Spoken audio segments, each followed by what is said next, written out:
DZXL 558. Nangunguna sa inyong mga radyo. Maaasahang public service.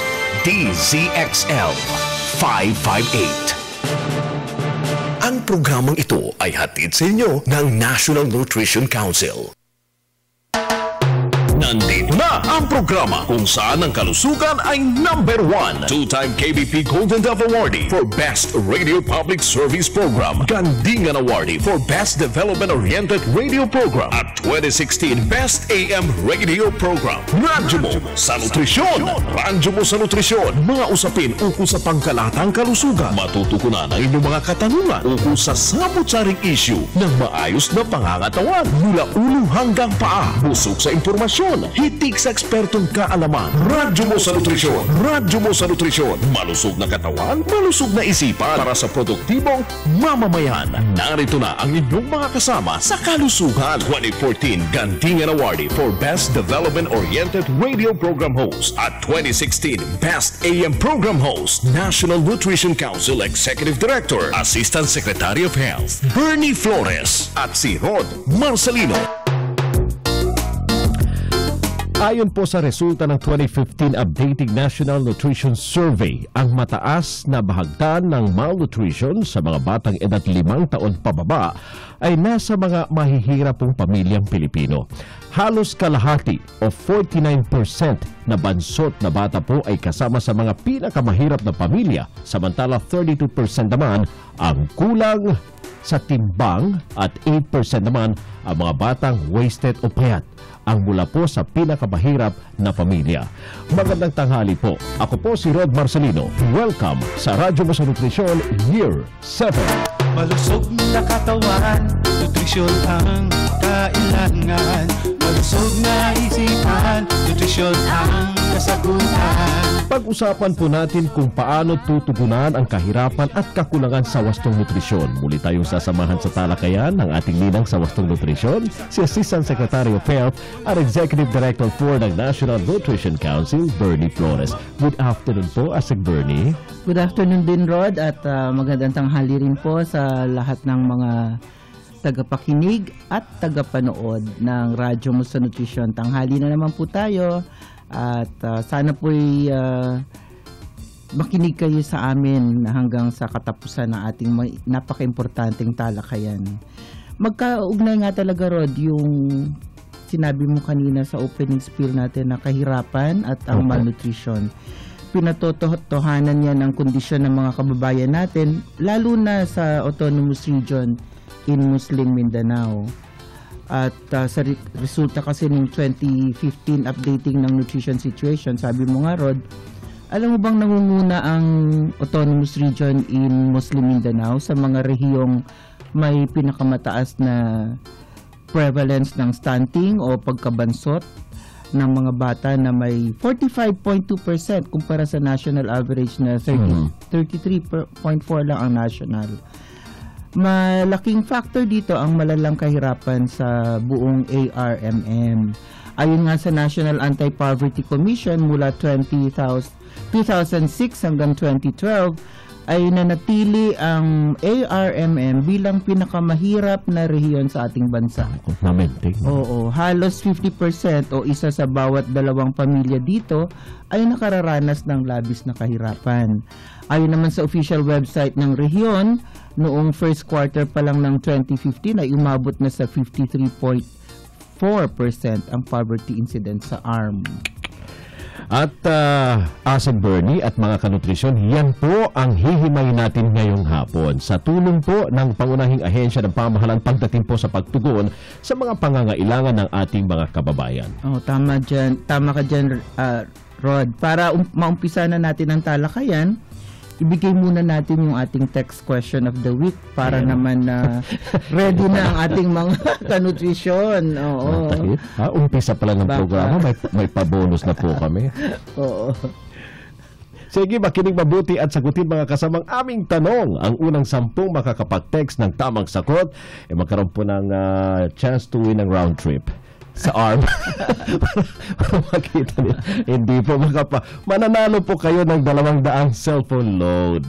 200 piso po. 200 piso Oo, cellphone. ang tanong po natin ngayong hapon, ano ang mga paraan upang maitaguyod ang wastong nutrisyon sa kabila ng kahirapan? Yun ang importante. Sa Opo. kabila ng Oo. marami naman kasing mahirap din. Hindi naman malnourished. Correct. Opo. So magbigay lang po ng 2. Opo.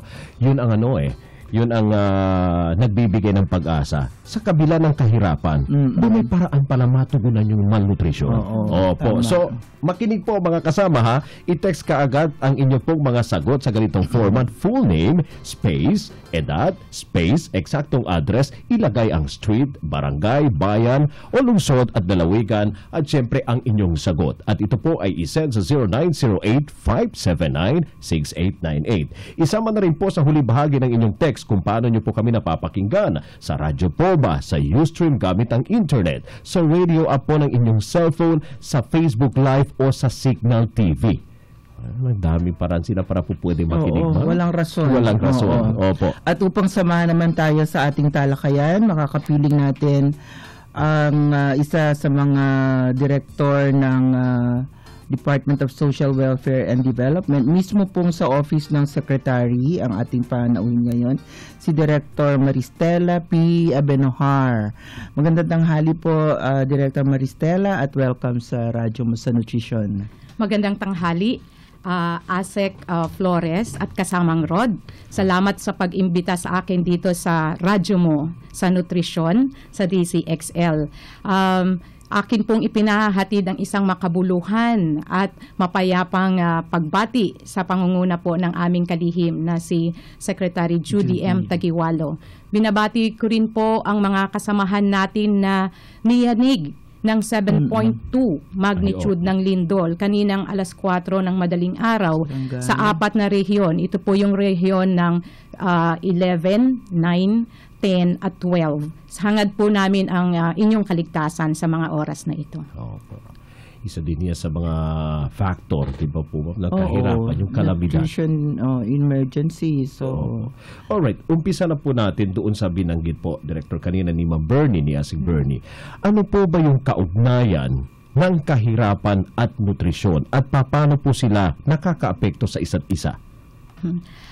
Hindi po mahirap ipaliwanag, kasamang Rod at Opo. Asek Flores, ito pong kahirapan at ang kaugnayan nito sa nutrisyon dahil araw-araw po ito na nararamdaman ng ating mga kapwa Pilipino. Very timely po na kahapon lumabas ang isang survey findings ng Social Weather Survey. Sinabi po dito sa kanilang ulat na mayroon na raw pong mga kapwa natin Pilipino na nagsabing kinoconsider nila ang sarili nila bilang mga mahihirap at yan po ay 50% ng ating population. At kung atin pong titignan, ito pong kahirapan, ang unang-una talagang naapektuhan ay ang pagkain. Okay? Kung mamarapatin po, nais ko lang ipaliwanag isang very technical na term, yung tinatawag pong subsistence incidence. Ito po yung nangangahulugan na may kinakailangang minimum na kikitain ang isang pamilya na may 5 miyembro upang sa ganon ay maitawid ang gutom ng kanilang pamilya ayon doon sa sinasabing pamantayan ng Food and Nutrition Research Institute na kinakailangang sustansya na makuha ng kanilang pamilya. No? Doon po sa isinagawang pag-aaral ng ating pamahalaan, dapat daw po ay may kinikitang 7,638 kada buwan ang isang Pilipinong may 5 pamilya upang masabi na sila ay hindi magugutom at hindi masasacrifice ang nutrisyon ng kanilang pamilya. Subalit po, itong ating nutrisyon na kinakailangan ay nakatalian sa kung magkano ba ang kinikita ng ating mga breadwinners or rice winners na tinatawag dito sa ating community. Sa ngayon po, sinasabi kasi ng ating Department of Labor and Employment na meron daw po tayong bilang ng unemployment na nasa 6.6%. Subalit, meron din po tayong 16.3% na underemployment. Ibig sabihin po, kung susumahin po natin to, pagsasamahin natin yung bilang ng walang hanap buhay at kulang ang hanap buhay, ay pumapatak po na almost 23% po yung pong nanganganib na hindi makayanan magbigay ng tamang pagkain o nutrisyon sa kanilang pamilya. Kaya po, ito ang dahilan kung bakit marami sa ating mga kapwa Pilipino ang unang-unang nasasakripisyo pagkakaunti lamang ang kinikita ng pamilya ay pagkasyahin lamang ito sa kanilang mga basic na needs. Ang mukha po nito, kasamang Rod, Asek Flores, ay yung mga kapwa natin Pilipino na kung kumain ay 2 beses na lang sa isang araw, imbis na 3 beses sa isang araw. O kaya ay matutulog na lang nang hindi man lamang naghahapunan. Kumakalam lang dyan. Opo, nandyan din po yung mga nangangalabit na mga bata sa labas, nanghihingi ng pambili ng pagkain. Ako po ay laking tundo, no? Isa po sa paboritong kainin ng mga kapos sa kinikita ay yung tinatawag na pagpag. Kung alam niyo po iyon, no? Nagkaling sa basura. Madaling araw pa lang po, mga alas 5 pa lang, marami na pong pumipila sa isang tindahan na nagluluto ng pagpag. Yung tira-tira pong mga manok sa mga fast food at nire-recook po yan. No? Yan. Kaya po mahirap talaga na maging maayos ang kalusugan ng isang pamilya kung hindi sapat yung kanyang kinikita. So, Director, ano po yung mga factor na nagpapalala ng kahirapan gayon din ng ilang kakulangan po sa nutrisyon sa mga Pilipino? Bukod dun sa nabanggit nyo kanina, kita, unemployment, sabi nyo, kakulangan sa trabaho. Ano pa po yung ibang? Ang isa pong nagpapalala din ng matinding kahirapan sa ngayon ay yung mga kalamidad na nangyayari. No? Isang halimbawa po yung nangyari ngayong madaling araw na lindol. Kasama po dyan yung mga pagdulot ng climate change na tinatawag, kung saan meron pong mga nangyayaring bagyo sa hindi mo inaasahan na panahon at nagkakaroon ng pagbaha, matinding pagbaha, na kung saan sumisira hindi lamang po sa kapaligiran, kung hindi ari-arian, kabuhayan ng ating mga kapwa Pilipino. Nandyan din po yung mga landslide dahil po doon sa irresponsible mining na nagaganap, at saka po yung matinding kawalan ng lupa sa kalakhan ng ating mga nakatira sa kanayunan. No? Kapag wala po talaga silang sariling lupa na sasakahin at tatanaman, kaya nananatili po silang walang hanap buhay. Siyempre po, nandyan din po yung sinasabi nating armed conflict na nangyayari. At yan po ay malinaw na nararamdaman ng mga kapwa natin doon po sa Autonomous Region of Muslim Mindanao. Kung minsan din po, kahit may pera, kung walang mabibili, walang pagkain mabibili, hindi rin pwedeng matugunan yung pangangailangan nilang pang-nutrition. Hindi ba mainam din kung pwede siguro magtanim sila sa bakuran? Opo, sa solusyon. Tama po yan. Ma'am, ano naman ang maibabahagi ninyo o maire-recommenda ninyo sa ating mga kababayan or mga ka-nutrition upang, sabi ko nga kanina, hindi naman lahat ng mahirap may malnourished na bata o Tama anak. Po yan, Asek Flores. So ano pong pwede ninyong sabihin sa kanila, mga nakikinig, para naman mapagaan yung kanilang buhay at matugunan yung pangangailangang pang-nutrition kahit sila ay mahihirap? Opo. Ang isa po dito ay usapin ng prioridad, no? Prioridad sa loob ng pamilya. Kapag po kakaunti lang ang kinikita, sana ito ay mapunta doon sa pinaka basic na kailangan. At doon po ang tinatawag natin ay ang masustansyang pagkain. Imbis po na ito ay mapunta sa ibang bagay, yung wasto pong pagpili ng ihahain na pagkain sa kanilang pamilya. Sa ngayon po kasi, Asek Flores, uso na yung mga easy to cook food, yung mga instant, po yung mga nabibili lang dyan sa labas na hindi naman po sigurado ang kaligtasan ng nilulutong pagkain. Pero nandyan din po yung pakikipagtulungan ng ating mga local government units sa ating mga mahihirap na mamamayan. Alam naman po natin na meron pong IRA ang ating mga LGU. Sana bahagi po ng kanilang IRA ang tinatawag na allocation para po sa health and nutrition aspect. At makakatulong dito ng malaki ang pagsasagawa po ng mga lokal na ordinansa o resolution, mga barangay resolution na magtitiyak na mayroon pong mga proyektong pangkabuhayan para po sa ating mga mahihirap na pamilya. Kahit po magpalit-palit ang namumuno sa barangay o sa munisipyo, kung mayroon po tayong legislative policies, ordinansa, yan po ay makakatulong do sa sustainability ng mga sinisimulan pong project. Opo. Director, meron din ngayon na sabi mo nga kung konti ang kita, bigyan ng prioridad yung tamang nutrition. Unfortunately, dahil sa ating mga advertisement, ay, totoo po yan. Parang nililing lang ang ating mga tao, especially yung mga bagong panganak, Rod, Director, na parang sinasabi na kailangan ito ang ibigay mo sa baby mo, hindi yung iyong dibdib o ang iyong gatas. Ay, totoo diba? po. Ano po? So, malaki rin pong impluwensya yan. Opo. Kaya po, sinasabi natin sa ating mga miyembro, kasapi ng 4Ps, yun pong Pantawid Pamilyang Pilipino programa, na sila po kapag po ay buntis, ay talagang bibisita sa ating mga health centers, sa mga rural health units, upang sa gayon po ay makadalo po sila sa mga pag-aaral, gaya po ng pag-encourage sa ating mga buntis na kapag nanganak, ay pasusuhin po talaga kaagad ang kanilang mga sanggol. Yun po sinasabi nating na exclusive breastfeeding sa loob ng 6 na buwan.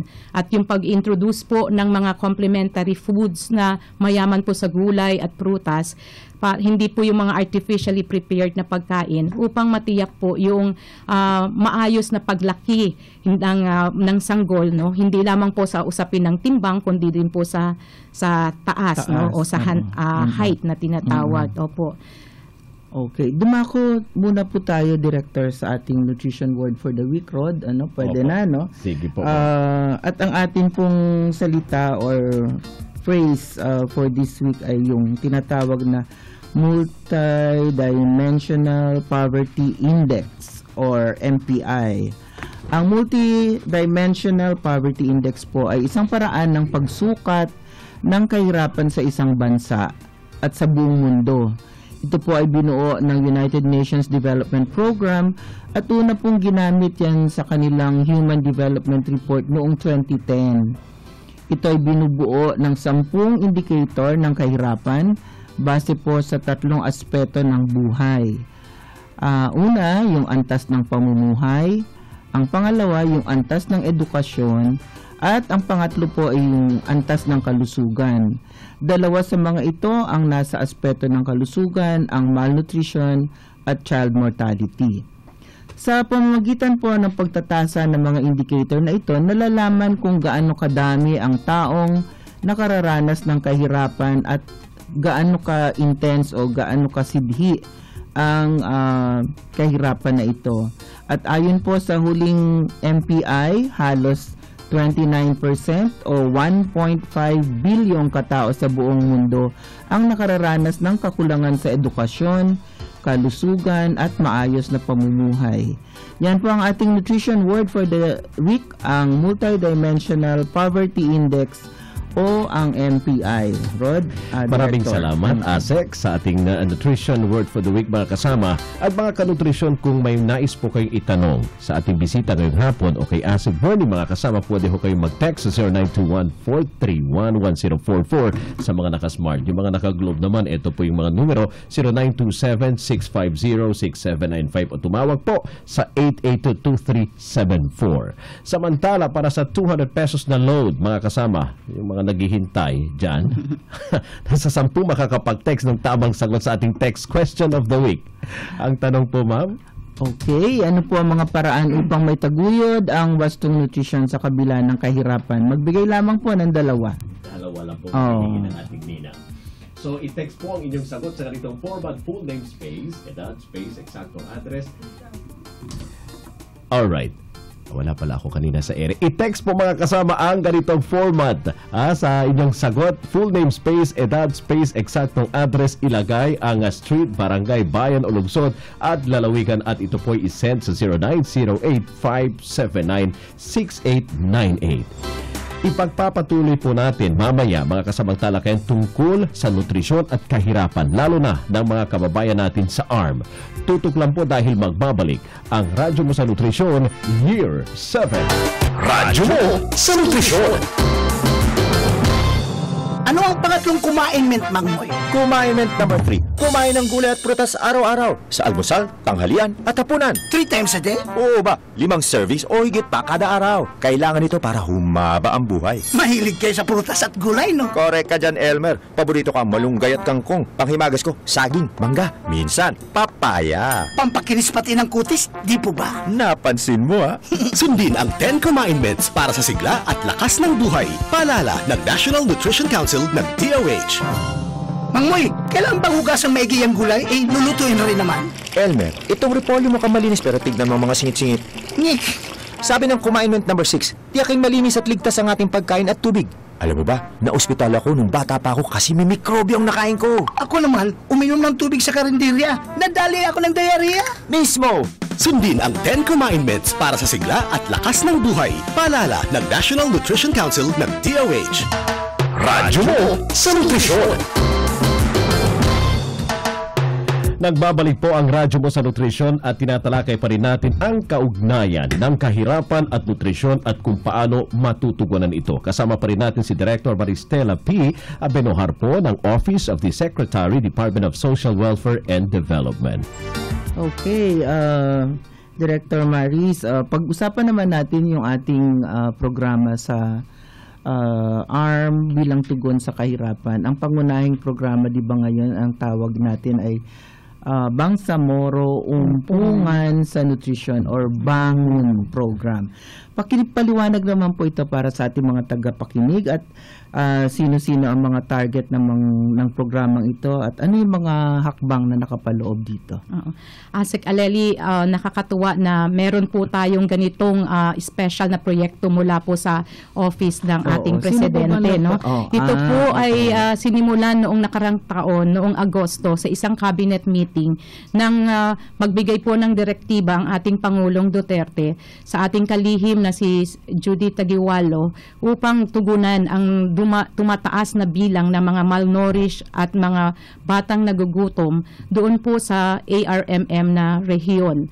Ito pong Bangsamoro Umpungan sa Nutrisyon o Bangon sa maikling tawag ay isang komprehensibo, isang community-based na programa kung saan meron pong convergence o pagtutulungan ng iba't ibang ahensya ng pamahalaan.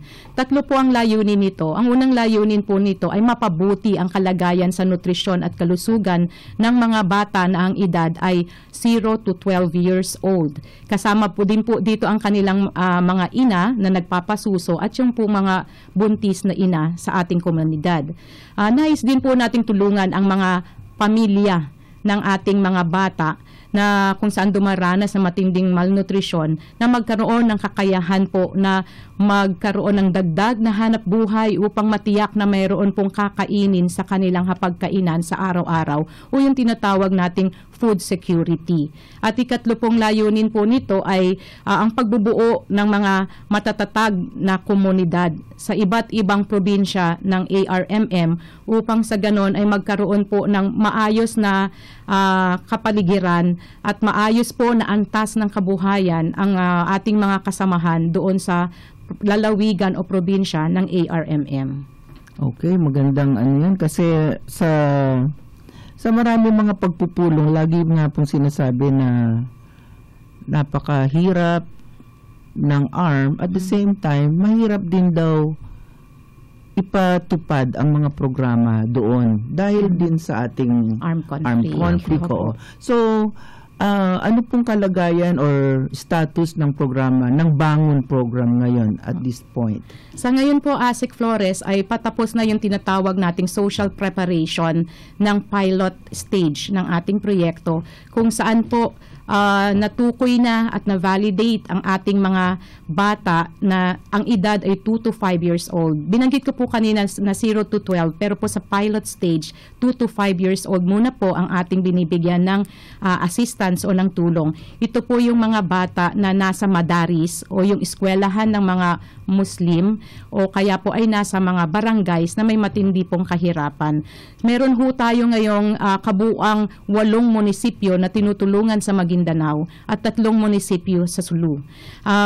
Bukod po dito ay nagkaroon na po ng mga talakayan at pagpaplano sa iba't ibang ahensya ng pamahalaan at mga people's organization doon po sa 2 pilot province, Maguindanao at Sulu, kung paano po sila magkakaroon ng sunod-sunod na pag-aaral, pag-improve ng kaalaman ng ating mga magulang at ng mga tao sa komunidad at sa eskwelahan tungkol sa tamang nutrisyon at ang kaugnayan nito sa kanilang kabuhayan at total development.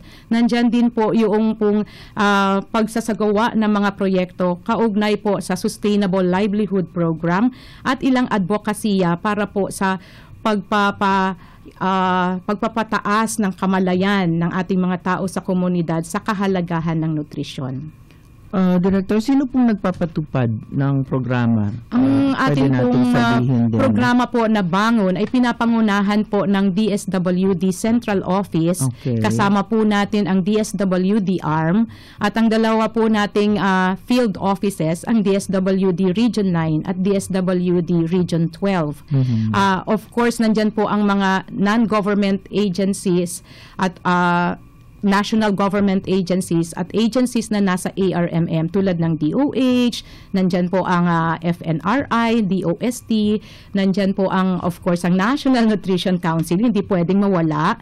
Nandyan po ang Department of Education, ang DILG, nandyan po ang Bureau of Madaris Education, po, at saka po ang ating pong mga provincial health offices, nandyan po sila at ang mga LGUs po na kasama natin, munisipyo at hanggang barangay.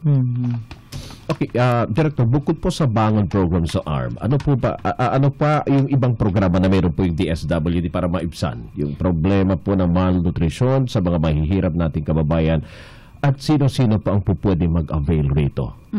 Kasamang Rod, yung kaninang nabanggit ko po na Bangon, ito po ay pwede pong mga pantawid members o hindi pantawid members. Pero sa usapin po ng pantawid, patuloy na ibinibigay po ng DSWD yung mga benepisyo na nararapat sa atin pong 4.3 million households. Yan po ang total natin sa ngayon. At dyan po sa 4.3 million households na miyembro ng pantawid, ang 415,382 po ay nasa ARMM. Pinapatuloy po tayong nagbibigay 10%. nagbibigay po tayo ng assistance para na halagang pera para sa mga may anak na nag-aaral sa elementarya. 300 po yan bawat anak na nag-aaral sa elementarya o 500 kung nag-aaral po ng high school. At meron din po tayo para sa buntis, may 500 piso po tayo para po sa kanilang prenatal and postnatal care at actual delivery. Gayon din po yung mga immunization ng kanilang mga anak. At ganoon din po, meron tayong dagdag po ngayon, kasamang Rod, yung pong 600 kada buwan para po sa bigas. Opo, yung rice subsidy. Rice subsidy. Mula sa Pero gobyerno. Rod, dagdag ko rin po, meron pa po tayong Sustainable Livelihood Program na ibinibigay na assistance. Pwede hong pagtulong sa paghahanap ng magiging hanap buhay o kaya yung tinatawag po nating cash for work or food for work, kung saan 11 araw na nagtatrabaho ang mga piling miyembro ng mga community na may pangangailangan, no? Kung saan po ang ginagawa po nila ay mga makabuluhang proyekto sa komunidad na pwedeng ito po ay makakatulong para ma-prevent po yung kalamidad doon sa kanilang lugar o kaya ito po ay pagtatanim, mga gulayan o iba pa pong mga livelihood projects kung saan po kada araw tumatanggap po sila ng food packs o kaya po naman ay cash, no? Pera. Dito po ay 75% ng minimum wage. Apo. Paano? Ay, sorry. Paano po, Director, pinipili? Kasi sabi niyo, piling mga miyembro ng 4Ps. Oo. Paano sila pinipili? Nagkakaroon po kasi ng organizing sa komunidad. So tapos po yung mga organized po na communities, sila po yung nag-uusap-usap ng kanilang mga proyekto. So hindi po parang lahat-lahat So, kung sino po yung mayroon pong organized na nagawa pong tawag dito, pagpaplano, proyekto, nakabilang po doon sa ating mga mahihirap, yun po yung ating tinutulungan at binibigyan po natin ng assistance na cash for work or food for work. Opo. Pwede pong gamitin ninyo yung presence ng malnourished na bata sa pamilya. Pwede po. Oo. Opo, pwedeng para pwede naman po. Sigurado na pag uwi ni tatay o ni nanay dun sa livelihood project, Opo. meron na siyang pang-ulam. Opo. Ganyan po ang ating nasimulang pong talakayan doon po sa magiging beneficiaries ng ating bangon. Yung kanila pong magulang ay atin pong kakausapin at magkakaroon po sila ng mga cluster projects tungkol po sa kanilang kabuhayan. Kumusta po ang reception ng mga kapatid nating Muslim dito sa kasi hindi naman ito dole out lang, di ba? Totoo po yan. Kasi meron po silang counterpart. Kasi halimbawa po doon po sa ating community-based feeding o yung madaris-based feeding, ang magluluto po at magpaplano ng menu na kanilang ibibigay sa mga bata po ay yung mismong mga magulang. So meron po silang rotation, meron po silang food committee at bukod po doon ay may mga pag-aaral din po silang gagawin upang sa ganun po ay hindi lang mananatili na yung feeding ay nasa gobyerno. So pag uwi nila ng bahay, meron pa rin po silang gagawin na pag-aayos ng kanilang pagpapakain sa kanilang pamilya at madadagdagan yung kanilang kaalaman ng ano ang dapat na inihahain na masustansya. Isa na lang, Rod. Opo, kasi baka hindi naintindihan ng ating mga tagapakinig. Ano ba yung madaris? Oo, baka pwede pong i-explain ninyo briefly ano ba yun, pagkakaiba sa regular na school, ganun. Opo. Ang madaris po ay nabanggit ko kanina na mga eskwelahan po ng mga Moro children. Ito po yung Muslim schools, no? Meron ho kasing regular feeding program na ginagawa ang DSWD, katulong po ang ating mga local government units na feeding program sa daycare. Sa daycare. At karaniwan po ito ay kaya po ay sa mga DepEd. Ang DepEd din po ay may sariling budget din po yan para sa feeding program. Pero kakaiba ito, kang bangon, kasi po ay ang ating target ay mga Moro children. At nakakatuwa po na talagang tayo po ay winelcome ng ating Muslim community kasi sabi nga po nila matagal na panahon na hindi nabigyan ng pansin ang mga Moro children. Sa ngayon dito sa Bangon Project, sila yung pangunahin nating priority. Opo. Kaya po kahit po ang mga LGUs ay masigabo pong nakikipagtulungan sa ating mga kasamahan. So Director, yung madaris hindi yan under DepEd? Meron pong tinatawag na Bureau of Madaris Education na bahagi po ng Department of Education ng ARMM. Opo. Pero may dalawa po kasing klase ng madaris. Meron po yung ang ipinapatupad nila ay yung pong approved na birth curriculum ng DepEd. Meron din pong traditional na mga madrasa school. Madrasa po pag isang eskwelahan lamang, no? So, yun naman po ay yung pong pumapasok lang ng 2 beses sa isang araw kung saan halo-halo naman po doon. Merong bata, may matanda, may teenager na pinag-aaralan po nila yung kultura ng Muslim. Opo. Kaya po, pareho po natin yun na tinutugunan at beneficiary. So, saan manggagaling po yung ipapakain? Saan manggagaling yung pondo na gagamitin sa feeding sa madaris? Sa DepEd? Sa ngayon po, ito po yung manggagaling sa Department of Social Welfare and Development, Central Office. Opo, meron po kaming nakalaang pondo para sa taong ito kung saan po kami po ang magbababa ng pondo sa ating 2 rehiyon sa region po Field Office 9 at 12. Opo. Okay.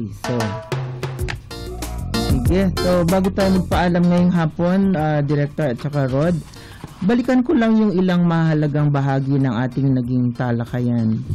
Pinag-usapan natin ang epekto ng kahirapan sa kalusugan at nutrisyon ng ating mga kababayan. Sa hirap ng buhay na mas pinalalala pa ng mga kalamidad, sigalot at kawalan ng hanap buhay ay nananatiling isang malaking hamon para sa karamihang Pilipino ang matugunan ang pangunahing pangangailangan, lalo na ang sapat na pagkain. Patuloy ang pagpapaigting sa mga programa at serbisyo na nagtataguyod ng kalusugan na nagsisimula sa mga kababaihan, sa mga buntis, ang pagpapasuso ng mga sanggol at pagbibigay ng complimentary feeding simula ika-6 na buwan. At bukod dyan, iba't ibang polisiya at programa na nirerebisa at mas pinauunlad upang maging epektibo ang pagsugpo sa kahirapan at pagtataguyod ng wastong nutrisyon. At nakasama natin ngayong hapon si Director Maristela P. Abenojar, Office of the Secretary, Department of Social Welfare and Development. Maraming salamat po, Director Abenojar. Maraming salamat din po. Pangwakas na mensahe po para sa ating mga kanutrisyon ngayong hapon po. Bilang pangwakas po, nais kong bigyan ng pagbibigay ng diin yung tinatawag nating kahalagahan ng community organizing. So, akin pong inaanyayahan ang mga komunidad, no, kung nakikinig sa atin ngayon, na mahalaga po na tayo'y nagkakaisa at bumuo ng mga samahan ng mga pantao o tinatawag nating people's organization. Pwede pong samahan ng kababaihan, samahan ng mga magsasaka, ng mga mangingisda o ng mga manggagawa o ng mga kabataan upang ang ating mga pagpaplano para sa isang maayos na proyekto na pangkabuhayan at para sa kaunlaran o development projects ay talaga pong merong malinaw na tunguhin. No? At akin din pong naisipaalam sa lahat na suportahan po natin ang mga nangyayaring inisyatiba ng ating pamahalaan ngayon. Correct. Para sa isang tunay na pagbabago, isang maayos na talagang development perspective, no? Kaya po ang DSWD po ay sumusuporta at sana suportahan po nating lahat yung tinatawag ngayon na nangyayaring peace negotiation, no? So between sa ating gobyerno at sa NDF panel po sa ibang bansa. Kasi po ang nangyayaring kaguluhan ay may malaking dagok o negatibong epekto sa kabuhayan at sa mismong survival ng ating mga kasamahan sa komunidad. Kasama po sa pinaglalaban sa peace negotiation yung tinatawag na comprehensive po na agreement on socio-economic reforms, no? Lupa, tunay na reforma sa lupa, tunay na industrialisasyon at pagkilala sa mga karapatang pantao. Ang kalayaan po sa gutom at pagkakaroon ng maayos na kalusugan, mga serbisyong pangkalusugan ay bahagi ng ating karapatang pantao na ipinaglalaban po natin. Okay, very well said. Maraming salamat po muli, Director Abenojar. Maraming salamat din po. Sana'y makabalik ka sa aming programa. All the time po. Samantala naman, Rod, narito na yung mga pangalan ng 10 nagwagi ng 200 pesos na load sa ating text question of the week. At ang atin pong tanong ay ano ang mga paraan upang may taguyod ang wastong nutrition sa kabila ng kahirapan. Magbigay lamang po ng 2. At ang mga possible answers, ang bigyan ng prioridad ang masustansyang pagkain, hindi yung instant food or processed food or unhealthy food. Pangalawa, pakikipagtulungan sa mga local government units. Pangatlo, yung magtanim ng gulay sa bakuran, para may food security ka. At ang atin pong hati na naman tayo, Rod. 5-5 tayo, ma'am. Sige, simulan mo. Ako una. Sige po, ang first winner natin ng 200 pesos na cellphone load winner ay si Rosemary Acha. Ayun, 35 years old sa radyo. Rosemary Acha po, ma'am. Sa radyo po siya nakatuto ngayon. From 33 Toro Street, Ampid, San Mateo, Rizal. Okay, ang pangalawa naman ay sa internet. Nanonood. 54 na siya. Taga Barangay Nara, Katarman, Northern Samar. Si Maris Solia. Naka-Facebook siguro. Si Mang. Alright, yung susunod na winner, walang nakalagay rito, ma'am, kung saan po siya nakikinig. Basta 56 years old from Liliu, Laguna. Liliu. Okay, si Ivy Coso. Congratulations, Ivy Coso. Okay. Wow, puro pa. Talo na yata kayo, Rod. 27-year-old ang kasunod. Radyo ang pinakikinggan. Taga Barangay South Triangle po, Quezon City. Malapit lang. Elena Semilia. Ayun. Eto, nagparamdam yung isang lalaki. From Padolina, Genetinio, Nueva Ecija, 45 General years. Tinio. General Tinio po. Opo, General Tinio. Nueva Ecija. Opo, 45 years old. Sa radyo po siya nakikinig ngayon, ma'am. Congratulations to Fernando Clemente sa wakas. Oo. Hindi lang siya mag-isa. Kasunod din niya. Oo. Sa radyo naman siya nakikinig. Sunod-sunod na yan, ma'am. Oo, Block 5, Lot 9, Calendola Village ng San Pedro, Laguna. 38 years old siya, si Bobby Tolentino. Ayun. Balik tayo sa babae na naman. Babae ito from Barangay Maglahus, Katil, Davao Oriental. Katiil. Katiil ba? Opo. Katiil. Katiil to. Opo. Double tama. E. Opo, tama. Katiil, Davao Oriental. Pagka sa Davao, Katiil. Leg. Katiil. Katiil. Okay, yun yan yung tama pronunciation. Pero sa kanila, Katiil. Katiil. Hindi pa ako nakapunta rito. Tiil, tama pa.